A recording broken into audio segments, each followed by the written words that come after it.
है दोस्तों, एक बार फिर से आप सभी का बहुत बहुत स्वागत है math in magic tips YouTube channel में। फ्रेंड्स, आज की इस वीडियो में हम लेके आए हैं हिंदी का क्रैश कोर्स का पहला पार्ट, जिसमें हम आपसे बताने वाले हैं हिंदी का ऐसे भी वैसे क्वेश्चन जो कि आपके मैट्रिक बोर्ड एग्जाम के लिए काफ़ी इंपॉर्टेंट है। अगर आप इस तरह मैट्रिक का एग्जाम देने वाले हैं तो वीडियो को शुरू से अंत तक देखना बिल्कुल मत भूलिएगा। आप चाहते हैं कि कक्षा 10वीं का सभी सब्जेक्ट का इंपॉर्टेंट ऑब्जेक्टिव के साथ सब्जेक्टिव क्वेश्चन का पीडीएफ फ्री में डाउनलोड करना, तो वीडियो के डिस्क्रिप्शन में दिए गए लिंक को क्लिक करके आप हमारे द्वारा बनाए गए सभी वीडियो को फ्री में डाउनलोड कर सकते हैं। तो चलिए हम आप सभी को पहला क्वेश्चन दिखा देते हैं।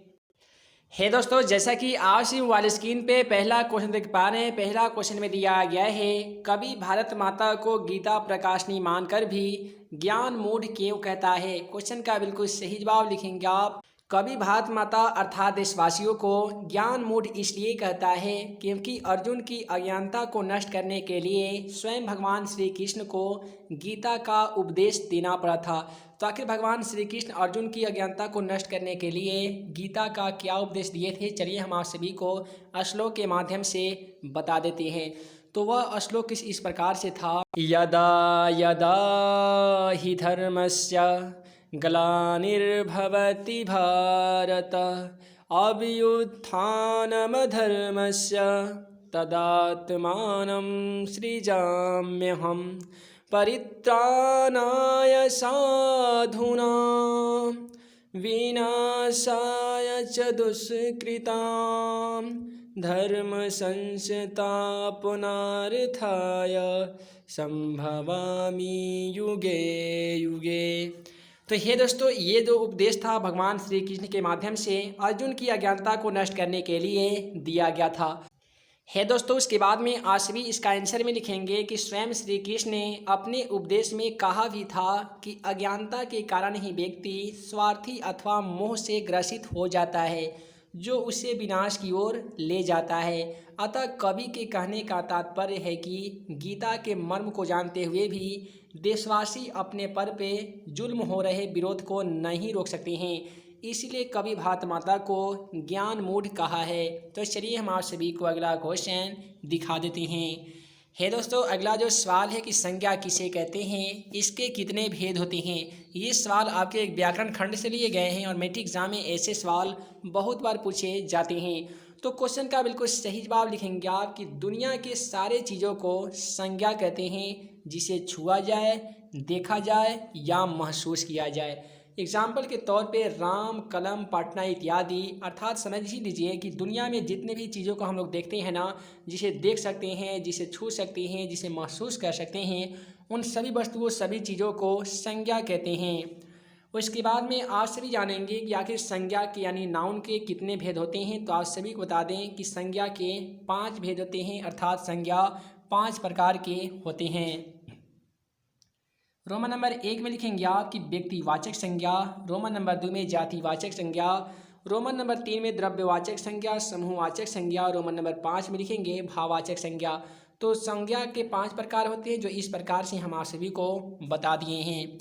इसके बाद में अगला जो सवाल है मछली चैप्टर से लिया गया है और क्वेश्चन में हमसे पूछा जा रहा है कि मछली और दीदी में क्या समानता दिखाई पड़ी। मछली और दीदी में क्या क्या समानता दिखाई पड़ती है, तो वहीं आप सभी को स्पष्ट करना है, यानी इस क्वेश्चन में स्पष्ट दिखाना होगा। क्वेश्चन का बिल्कुल सही जवाब लिखेंगे कि मछली और दीदी में कई प्रकार के समानताएं हैं, यानी मछली और दीदी में कुछ ऐसे समानताएं हैं जो दोनों में सेम टू सेम मिल जाती है। मछली जल में रहती है और दीदी घर में रहती है। मछली का जो रहने का घर है वो जल है और दीदी के लिए रहने का घर जो है वो खुद घर है। मछली झोलों में तड़पती है और दीदी घर में छटपटाती रहती है।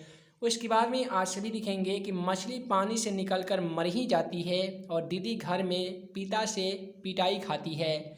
ना ही मछली अपने अवस्था को व्यथा को प्रकट कर पाती है और ना ही दीदी अपनी व्यथा को प्रकट कर पाती है दोस्तों, अगला सवाल है क्वेश्चन 10 में कि गांधी जी बढ़िया शिक्षा किसे कहते हैं। ये जो सवाल है हमारा अक्षर ज्ञान नामक चैप्टर से लिया गया है और क्वेश्चन में हमसे पूछा जा रहा है कि गांधी जी के द्वारा बढ़िया शिक्षा किसे कहा गया है।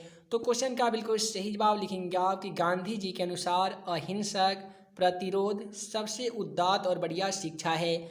वे बच्चे को अक्षर ज्ञान मिलने से पहले सत्य, प्रेम और आत्मा की शक्तियों का ज्ञान होना आवश्यक मानते हैं। आज सभी लिखेंगे कि प्रेम से घृणा को, सत्य से असत्य को, कष्ट से सहन से अहिंसा को जीतना शिक्षा का सबसे बड़ा अंग होना चाहिए।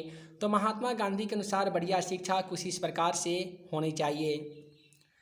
उसके बाद में अगला जो सवाल है हमारा कि सीता अपने ही घर में क्यों घुटन महसूस करती थी। ठीक है, ये सवाल मैट्रिक एग्जाम के लिए काफ़ी इंपॉर्टेंट है, इसे आप भी मान लीजिए क्योंकि ये सवाल आपके पिछले मैट्रिक एग्जाम में पूछा भी गया था कि सीता को अपने ही घर में क्यों घुटन महसूस होती है। तो क्वेश्चन का बिल्कुल सही जवाब लिखेंगे आप कि सीता 3 बेटों की एक बूढ़ी माँ है। तो सीता जो औरत है ना, उसके 3 बेटे थे और सीता एक विधवा माँ है, उसके पति मर गए थे। उस कहानी अगर आप पढ़ेंगे माँ कहानी तो उसमें आप सभी को देखने को मिलेगा।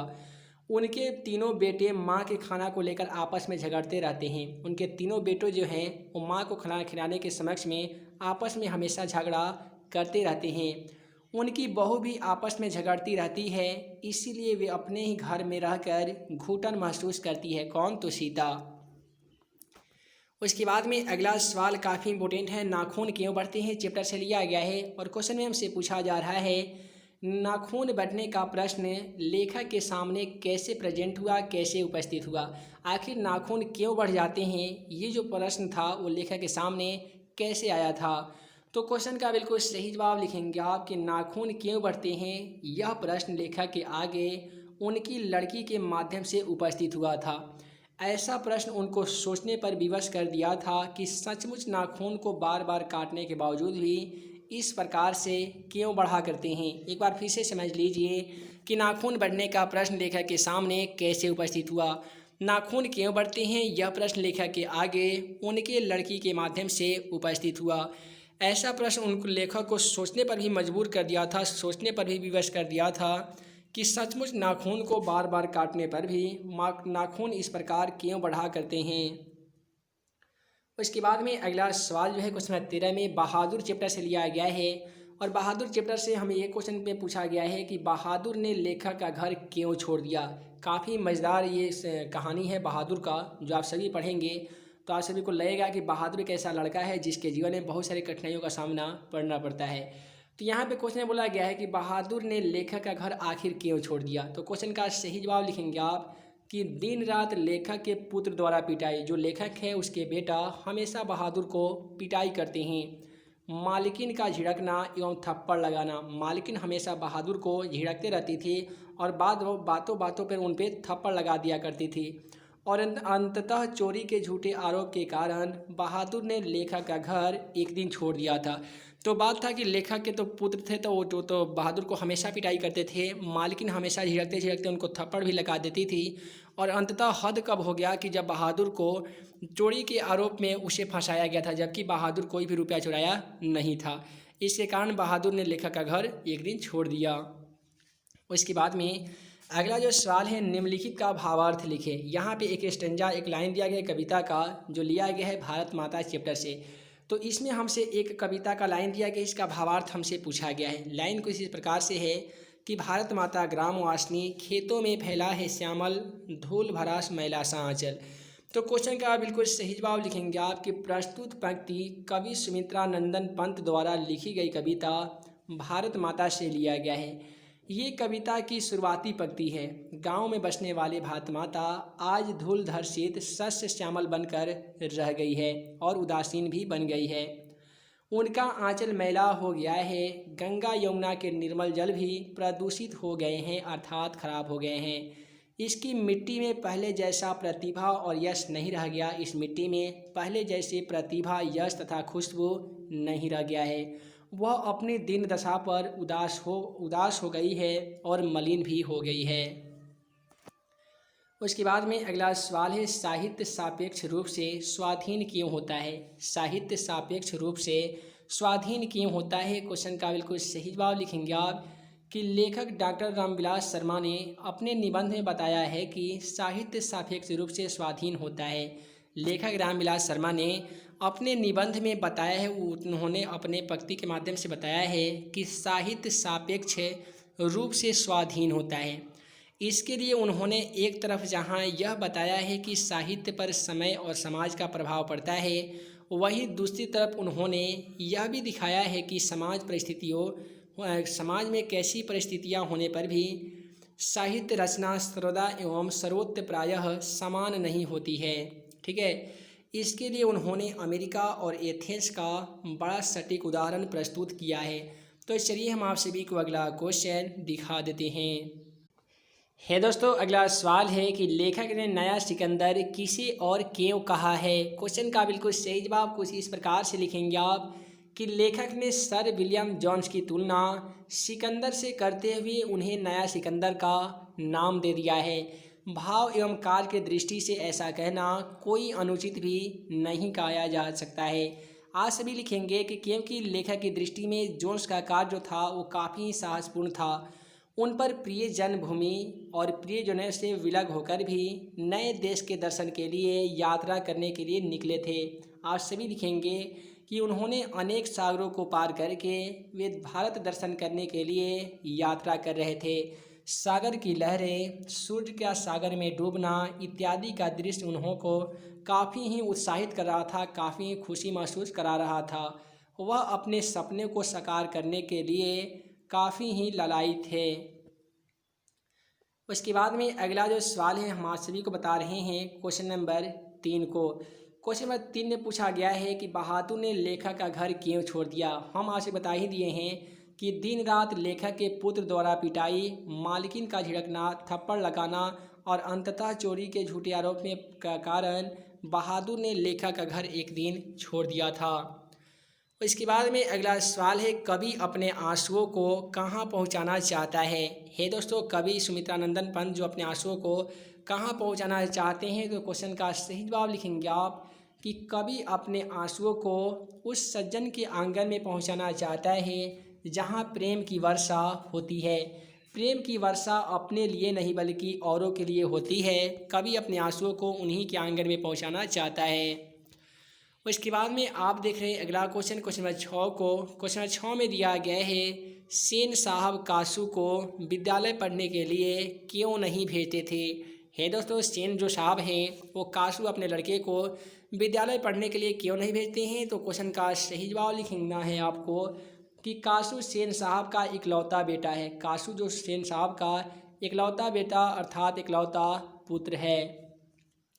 वह शरारती और गैर जिम्मेदार है। वो काफ़ी शरारती है, काफ़ी नटखट है और उसके पास कोई भी जिम्मेदारी का ये नहीं है कि वो कोई भी जिम्मेदारी नहीं मानता है, यानी वो गैर जिम्मेदार है। और इसके बाद में आप सभी लिखेंगे कि उनकी शिक्षा दीक्षा किसी अच्छे स्कूल में ना होकर कारखाने के बढ़े मिस्त्री के साथ साथ लोहा पीटने, ठोकने इत्यादि से संबंधित कार्य सिखाया जाता है। और इसके बाद में अगला सवाल एक वृक्ष के हत्या नामक चैप्टर से लिया गया है और क्वेश्चन में हमसे पूछा जा रहा है कि एक वृक्ष की हत्या कविता विश्व के किस समस्याओं को उजागर करती है। तो एक वृक्ष की हत्या जो कविता है ये विश्व के किस समस्याओं को उजागर करती है, तो क्वेश्चन का बिल्कुल सही जवाब लिखेंगे आप कि प्रस्तुत कविता में बदलते हुए परिवेश में दैनिक आवश्यकताओं की पूर्ति हेतु जिस तरह प्रकृति का दोहन होते जा रहा है उसे तो ये लगता है कि सारी दुनिया प्रकृति का स्वतः शिकार हो जाएगी। वृक्षों की अनाधून कटाई, बढ़ती हुई जनसंख्या, समुद्र के जल स्तर का उठना, ये सब विनाश का सूचक है। आप सभी लिखेंगे कि वृक्ष हमारे मित्र हैं फिर भी हम इसे निष्ठुरतापूर्वक काटते जा रहे हैं। आज मानव के पास आँख होते हुए भी अंधा होते गया है। कभी इस समस्या से कभी चिंतित है कि आखिर मानव कल्याण का क्या होगा। उसे लगता है कि दुनिया जल्द ही समाप्त हो जाएगी। वृक्ष को काटना अपने आप के मृत्यु के मुंह में डालने के बराबर है। ठंडी छांव देने वाला वृक्ष मनुष्य के निष्ठुरता के कारण काटे जा रहे हैं। आप सभी लिखेंगे कि अंत में कवि कहना चाहता है कि यदि समय रहते हुए भी इस समस्या से निजात पाने के लिए कोई ठोस कदम अगर नहीं उठाया जाता है तो जीव जगत मानव स्वतः ही समाप्त हो जाएगी और मानव कल्याण का विनाश हो जाएगा। तो हे दोस्तों, वीडियो लंबी ना हो जिस कारण मैं इस वीडियो को यहीं पिन करता हूँ। उम्मीद है कि आप सभी को वीडियो पसंद आया हो तो वीडियो को लाइक करें, अपने दोस्तों में शेयर करें।